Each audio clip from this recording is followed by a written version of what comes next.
Somebody give us a hand sign in the fucking place. Where's the hand sign? Drum and bass, man. Jungle. Skipper. Oh. Whenever the next one comes down. Whenever the bass drums come. Whenever the next one comes down. Can't whenever the bass drums come. Next one comes down.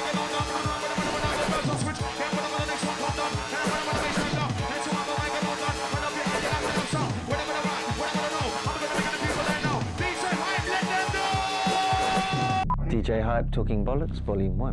Solo the killer, this a dubplate killer. Wow. Solo the killer, make we start rock the thriller. Hey. Solo the killer, this a dubplate killer. Wow. Solo the killer, make we start rock the thriller. Hey. Solo the killer, this a dubplate killer. Wow. Solo the killer, make we start rock the thriller. Hey. Solo the killer, this a dubplate.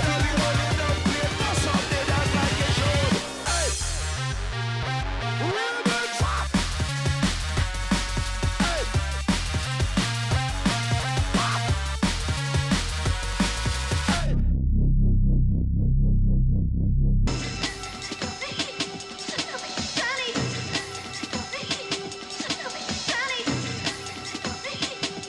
I grew up in High Wycombe, which is in Buckinghamshire, out in the sticks, as some people like to say.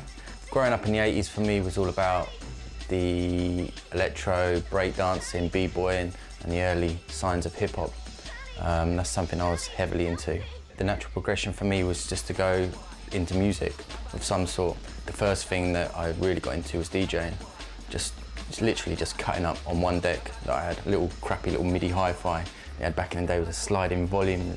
Doing that, you know what I mean, trying to cut up. Bought two cheap decks and a little realistic mixer, and then a 4-track. And for me, back then, it was all about the 4-track. Just cutting up the breaks, recording it on one track, coming back, cutting up something else over the top, recording it, getting an MC round, just throwing it down and just having fun.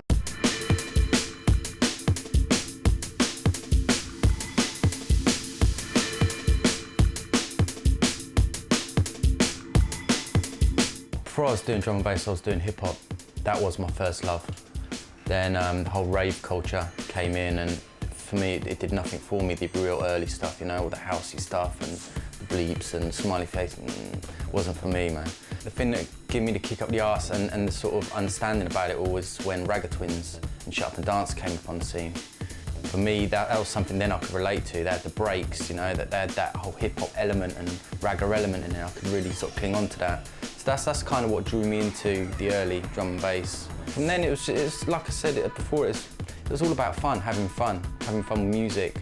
So me and a friend would just sit there, just doing tunes, just messing around, literally messing around. We had a computer by then and sampler and everything else. I got approached by a guy who owns a used to own a record shop in Wycombe. Heard some of the stuff we was doing, wanted to put it out. So he put a white label out. And then we kind of got messed about a bit, as you always do in the early days. And I was just like, you know what, forget this, man. Let's just do it ourselves, you know? Just looked into it, and I'm that kind of person. If you want a job doing right, you do it yourself. That's why I do all the website, I do everything. 'Cause it's like, I don't want to give it to anyone else. I want it done because I know how I want it done, so I will do it. So that's how it was back then. So I just looked into how we would go about pressing our records and stuff. And then we just put out a couple of white labels, man. And then it just kind of rolled on from there.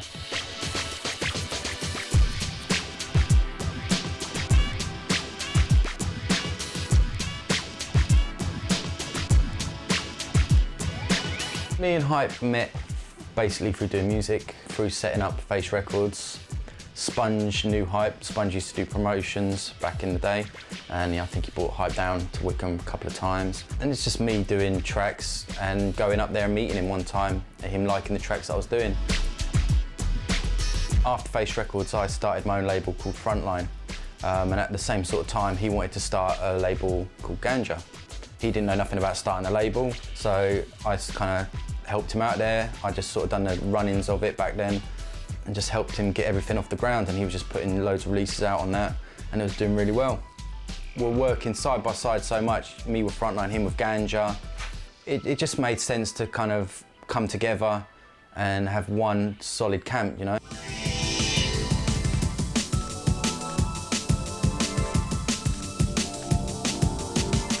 It's such a limited market with drum and bass. You find, you know, it's obviously it's not rock and roll. You don't get them kind of sales. So everyone in drum and bass kind of has their moments of struggle and stuff. But so when you look at it like that, I sit here and I feel proud of what I have achieved. I've been in this game 15, 16 years or something, you know? So that's a long, long time. So for me, it's just about maintaining what we do now and trying to keep progressing and just roll with the punches.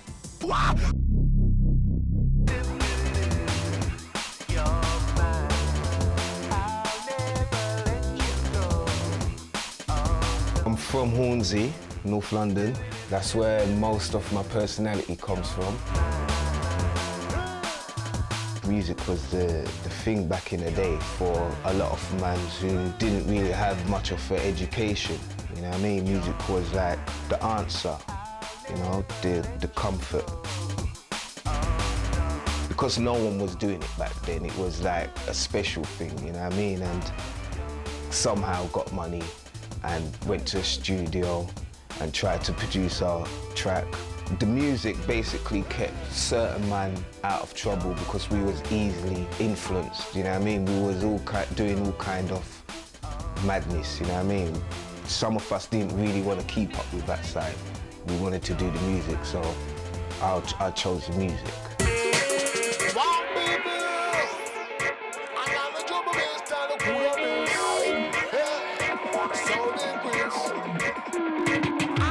Anytime I'm building a tune or going into a tune, I don't know, I automatically go back to when I was a kid, listening to all different kind of reggae tunes or soul tunes, reggae groove tunes, whatever tunes, you know what I mean?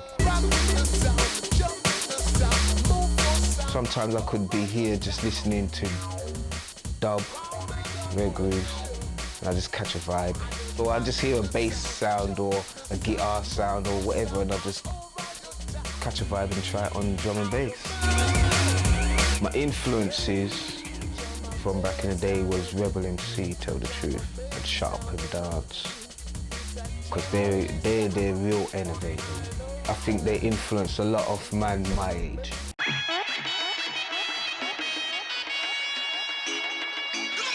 The tune Girls, Yush was here. He's like my main artist, I should say, because he could do anything. I did the rhythm track of Girls. Hype told me to link up with MC Fats. I played him the track and he was feeling it, and he come up with a girl vocal. It just started from there. The vibes just took off and that was it. You know, I thought that we had a good tune there and just got into it.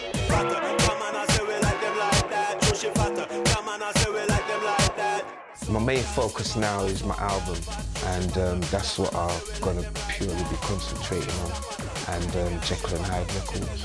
Hopefully, we try to get it to a level where people get the understanding that, you know, it's about the music. Hey!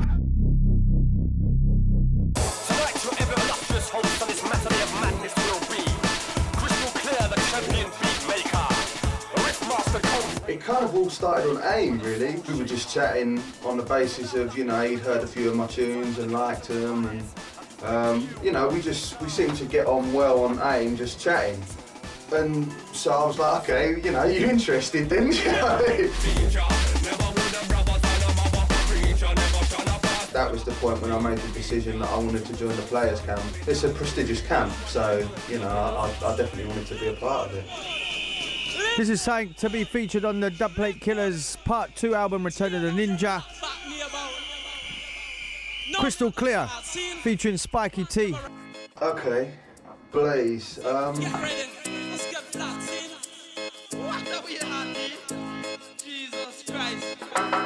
I wanted to make a tune with a bit of a kind of a reggae intro, an actual proper kind of reggae half speed beats and stuff. I like to use a lot of vocals on my tunes just because I think it adds another element. I was speaking to Hype and said, do you know any vocalists and stuff, and he recommended Spikey. He laid down the vocals around at Codebreaker's place, That was about a week before he nipped off to Australia.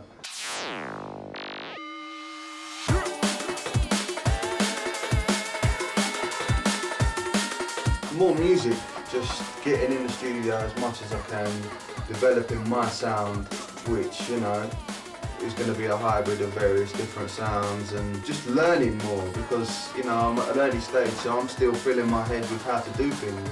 I want to push myself and, you know, progress and push things forward.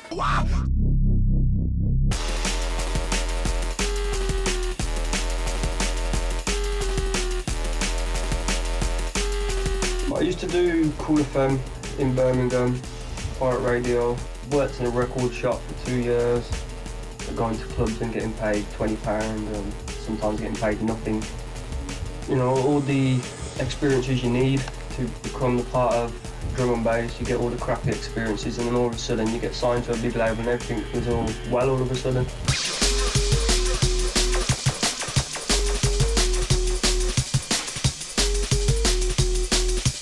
First I got a call off Hype asking me if I'd do a tune for the label. And I was a bit busy at the time. I didn't realise what Hype was actually saying to me and I offered him a remix and told him I didn't want to be signed to any label because I didn't know what signing was about. Done him the remix and then he said he was going to make me an offer that I couldn't refuse. He made me the offer, couldn't refuse, and here I am. Being part of this organisation, I wouldn't have it any other way now, because I've seen these are the actual the people who are looking after me for my best interest, not just theirs.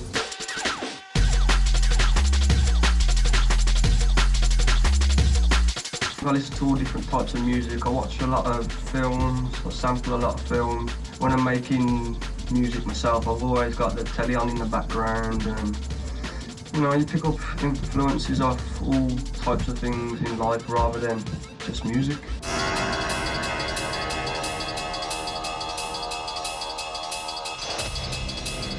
Got a track called All The Way. Unless you were going all the way.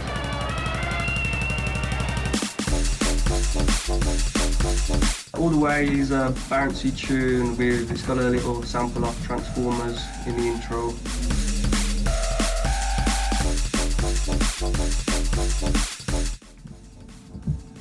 What to say about it?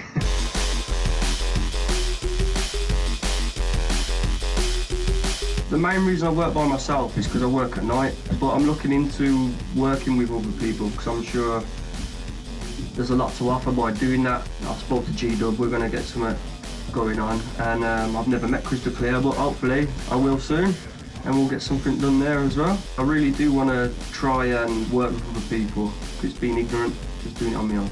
So yeah. We'll give it a go.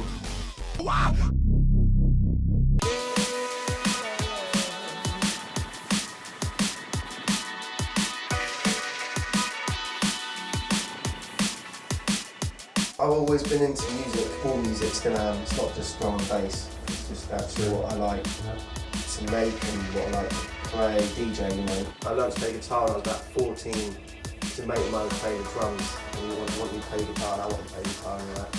So I learned how to play the guitar, I set up a band with some mates and it was good, we played some good stuff, it was fun. After school splits, everyone lived in a different part of the country and all that, so I started DJing basically. After that I realised, well I might as well get a computer and start doing it on that, and progressed from there.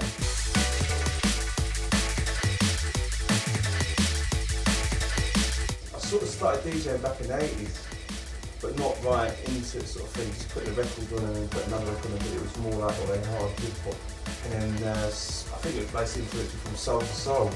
Got 2 Soul to Soul records, Back to Life, and Back to the Forwards. Then introduced another tune, Back to the Forwards with that. And then it just sort of progressed from there. Friend opened up a record shop, just got loads of like free records, just helping out in the shop.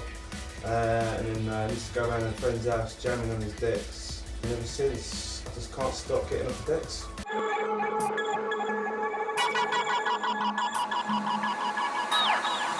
Subdub. Hoodman came to some sounds. I wanted to go one way. He came with this mad session. because he's very good at getting ideas and bringing them in. And he was getting all this mad stuff. But then I sort of stripped it down. I was like, look, what you've got here. And there was just left this really nice, simple kind of vibe we had. So then from there, we fucked around with things, put more sounds in, fattened the beats up, put more beats in, and then we got the bass line, we got this thing which pitches samples but keeps the time duration the same. You can draw it on how you pitch it about.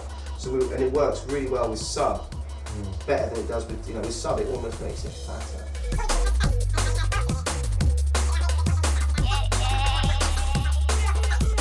How is the engineer, mate? It's like I'm an engineer. I'm an engineer and I do everything else. Sits there and watches.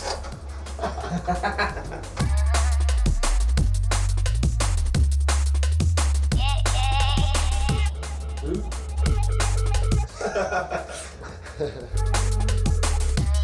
Still don't know who it is. I got to meet Hype because he'd come around. Went in the studio with somewhere else, and Hype used to come around to collect vinyl. One day he come around again, quick. He's getting on for like 5, 6 o'clock in the evening, and it's like, we've been sitting there chatting all day, and Jamie was making tunes. So I said, well, I don't know about you guys, but I'm going to make a tune. So Hype goes, yeah, all right then.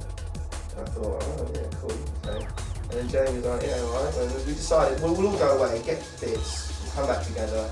So I went away and did bits, got together with Jamie, did more on it, and then Hype brought in these vocals and bass sounds and shit like that. That's how we did Dubplate Killaz and Look to the Future.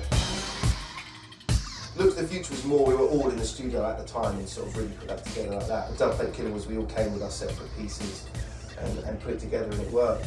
So yeah, we're still doing more now. We've got obviously Dubplate Killaz remix. Hype's got a few other things he's talking about in the pipeline. We've done a remix for the DJing, and we started some bits for Black Widow as well, which is good for me. Having Hype putting stuff out on my label is fucking brilliant. Hey!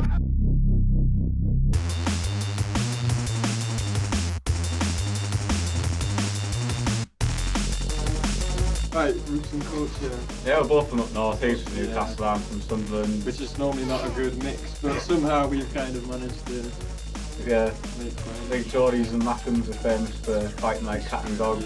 And we're not saying we don't do that, but we do get on, so it's all good. I guess we've both got our own stories, really. I got into music through, seeing documentaries on TV, LTJ, Brooklyn, Logical Progression stuff, CDs like Metalhead's Platinum Breaks, Prototype Years. Yeah, it's pretty similar for me as well, really. You just heard music from friends and, just kind of got into it. I think we were lucky because it was that kind of era where there was a lot of inspirational stuff going on to pull you into the music. Like, it was just a point where it was sort of coming above ground a bit more, wasn't it, really? And all that stuff was going on.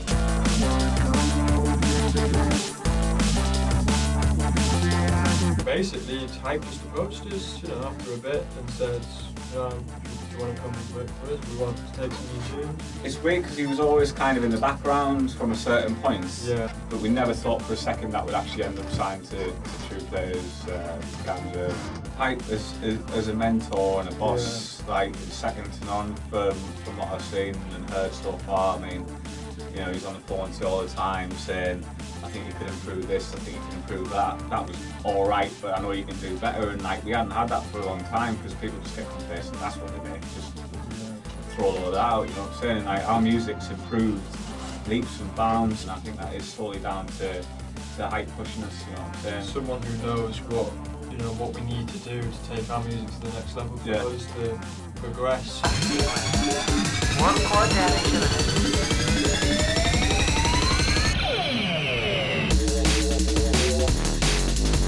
Obviously more production. I think we want to really make a big effort to become big in the DJing scene, Yeah, DJing's the next thing, and we mean business, you know what I mean? I tell you now. For a long time, we had to put all of our energy into production. Now we're at a stage where we're happy with the production and it's evolving at a constant rate, whether we're trying or not, basically. And we're realising that we've got to focus more on the DJing thing. So Yeah. Not saying that we're not good, just saying we know we can get better, you know what I mean? So that's the main focus for next year. I mean, we're also thinking of doing an album as well, aren't we? Yeah, that's something that's only come about recently. And it's a big statement, an album as well. And if you're not completely happy with what you're doing, if you know that maybe you can improve in certain areas, and if you want to make a varied album, a proper project, you've got to be able to handle all the full spectrum of drum and bass in order to make it an interesting thing to listen to from start to beginning, you know what I mean? If it's just start to end on it. If it's jump up at the beginning and it's jump up all the way through at the end, then you know, that's not an album, that's just a collection of singles, isn't it? You know what I'm saying? And now we're finally at a stage where we feel like we can tackle drum and bass from all angles, and that's why we now feel that we're ready for an album basically, yeah. So I think that's what we're definitely going to look at doing.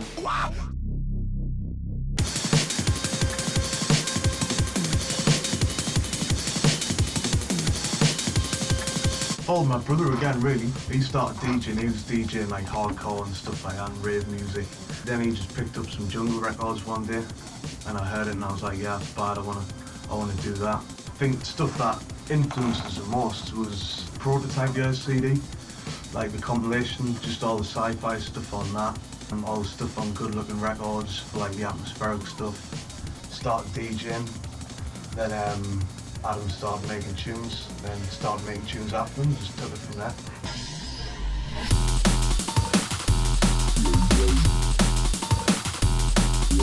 I was working in the call centre at the time, and I got a phone call from my brother after I made a tune called Warp Speed. Originally made it in Les, came down for a few days. A couple of days afterwards, found out that Hype wanted to sign us, and that was just mind-blowing. So just walked out of work and just started making tunes for Hype, and it just feels great. Being part of a good camp that's had a really big contribution to the scene, and I just feel very honoured to be a part of it.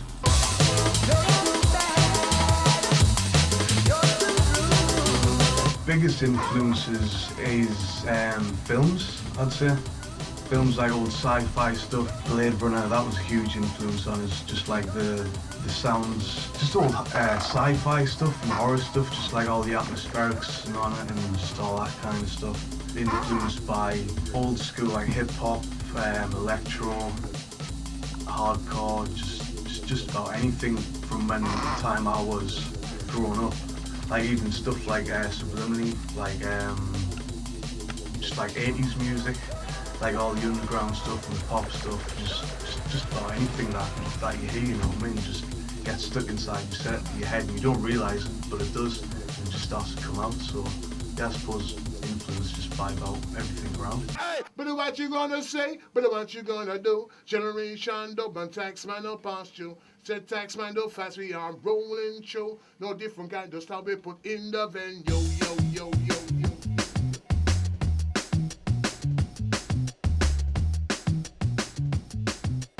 Well, vibes really come from when I was back in the early, listening to reggae music and listening to sound clashes and going to parties and events and hearing the way the MC just at an instant can take control of the dance. All the, you know, the dance is running nice and the MC can just cut in and take control. That's what I liked, you know what I mean? The whole like dub element of things was going down that time. I just love the vocal element of it, the way it just took control and just drew a different vibe at that given moment, you know what I mean? That's what really inspired me. It was good, man.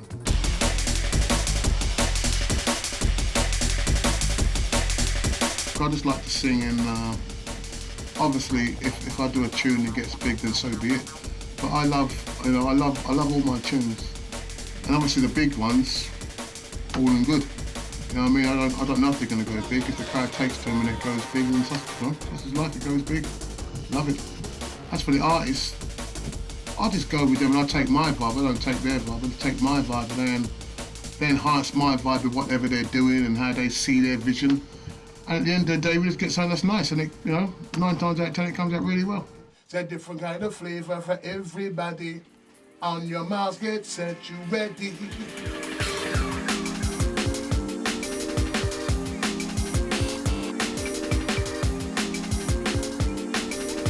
Obviously, it takes some ability, and it takes a certain listening skill to listen and to put your input in there. You know, some people do it well and some people don't do it well. You know, MC's gotta have sense, you know, understand it's not about you. There's a DJ playing the music. If you weren't there, the DJ can still play and entertain the night. So to be there as part of the whole journey, you know what I mean, then try to take control when you ain't got no control, you get me. Hey!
Now you got me, DJ Hype, drum and bass, up front, isms, schisms.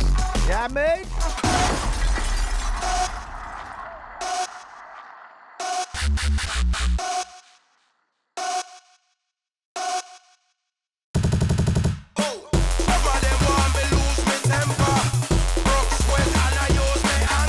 I've been going for about 20 years, and I think after doing this for 20 years and still being at the so-called top end of it, you know, if I had to be asked why am I successful at it or why are you so good at it, I don't know. I mean, I started out when there was one deck. You know, there was no such thing. Well, I don't know if there was no such thing, but I didn't know about decks and mixing. I knew about sound system and speakers from probably at the age of about 12, and I'm 37. It's something that I've grown and not got into, I don't think. You know, like I got into jungle or I got into this. I just think I've been part of the, what's the word, the evolution of it all.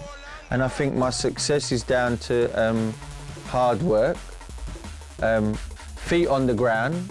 As much as people tell me how good and, you know, oh, you're amazing, I don't think so. I think I'm real in what I do. You know, I'm not like, well, he's only big because, you know, blah, blah, open this door. Nobody's opened doors for me. You know, everything I've done has been a hard slog to get to. And once I've got there, probably because it didn't happen overnight for me, successful-wise. You know, like I've been doing it for 20 years. I didn't just I want to be a DJ and bang, I was there. You know, it's been a very hard climb. And once I got there, I suppose I got there at a time where I knew how to appreciate it. I suppose the key to success is being consistent, being real. You know, with labels, I think my success with the labels is one, I must have a good ear for music, otherwise I wouldn't be doing all these things. So I suppose that's something you just have. I don't think I learned that. If you've got the history I've got, then in theory you should be a good A&R man, within reason. And I don't think I'm the be-all and end-all. I mean, I make mistakes. There's tunes that I don't like that end up being big, and there's tunes that, you know, that I am spot before anyone else. Nobody's perfect. I'm very honest with everybody around me, you know, like as a label. You know, I treat my artists very fairly. Because my early career, I was the artist, and I was signed to different people that all give it the big talk, and this time next year, this and that, and I go and work with them and they just don't do nothing. It's just bollocks, you know what I mean? And it's just, so I always thought that if I take artists on, you know, ripping them off financially or, you know, just not helping them, what's that gonna do? They're just gonna go. You know, if this year I wanna do an album and I'm gonna knock everybody, maybe that's a good idea. But if you're like me, when you wanna stay in it for the long run, you know, honesty is the best policy. And radio success, I suppose, is because I think I'm a good personality for radio. I think when you see me out in a club, it doesn't. A lot of people don't believe that. I mean, they do now after years, but so many people are like, was that you on the radio? That didn't sound like you. You're usually a miserable git. And I'm like, well, because you see me in a nightclub at 3 in the morning when I've probably been somewhere else, driven 4 hours to get there. You know, I'm not Mr. Cheesy Grin, you know, but I suppose, yeah, the main key to success for me is obviously some form of talent. I must be all right at what I do, and just being real with it all. When we started out, me, Daddy Earl, Shut Up and Dance, you know, like we were about 12, 13, and I think we're our worst critics. We'd all slag each other, like, that was shit, that was great, you know, but we're very real with it. I mean, when I used to enter mix competitions, I remember winning one and coming out, and my friends just slagged me off. Because, yeah, you won, but you didn't do that good. It was just they were shit, you know? And I didn't like that, but you need that.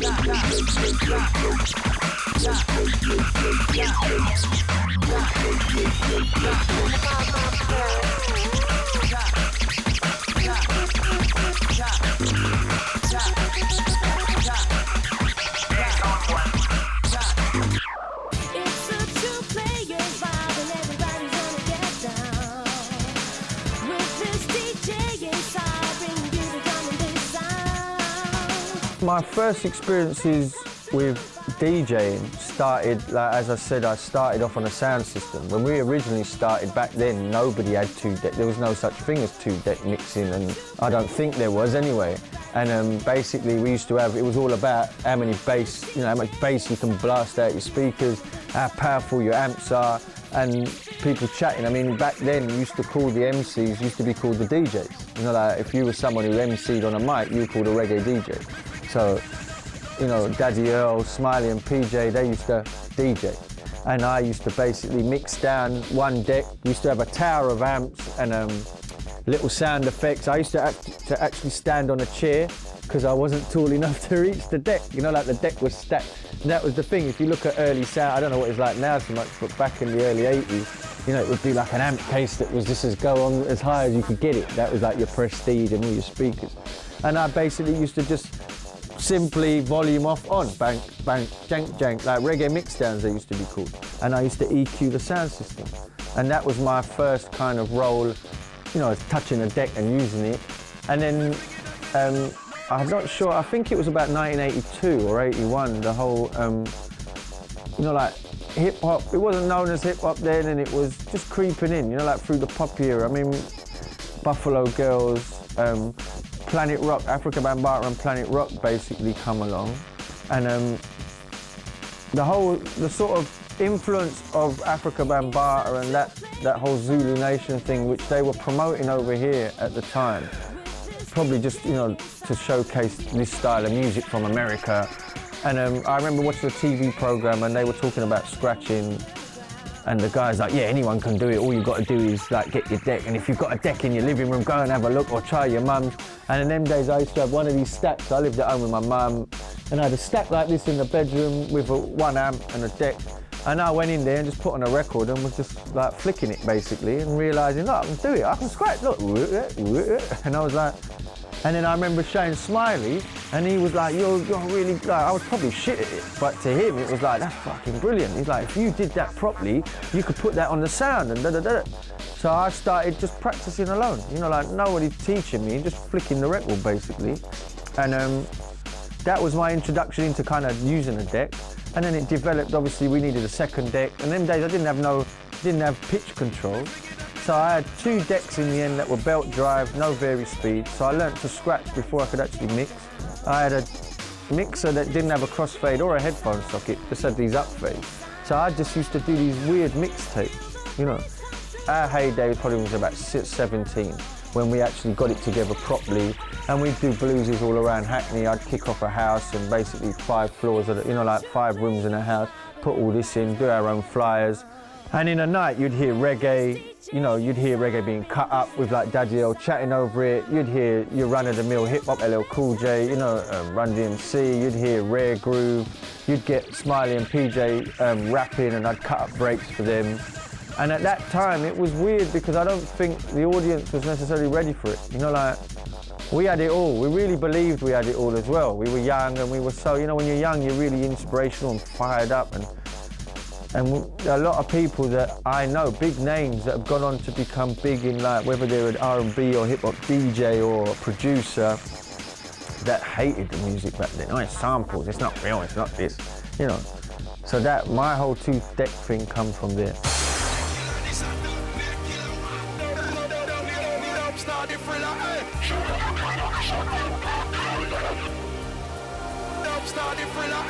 I never like to talk about the future too far ahead because I never have. If you read any interview, anything about me, and they go, where do you see it all going? And I'm like, I don't predict the future, I just evolve.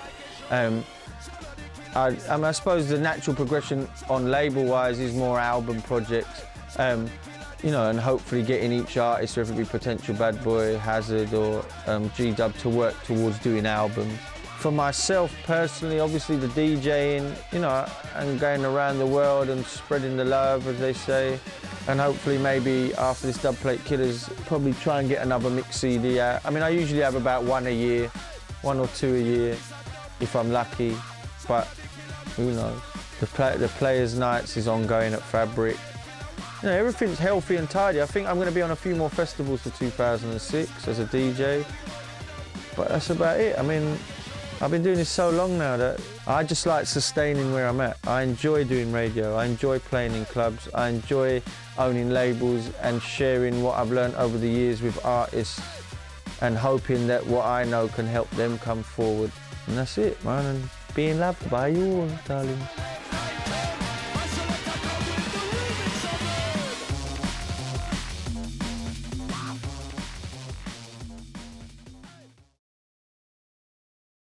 Son of the killer, this and that.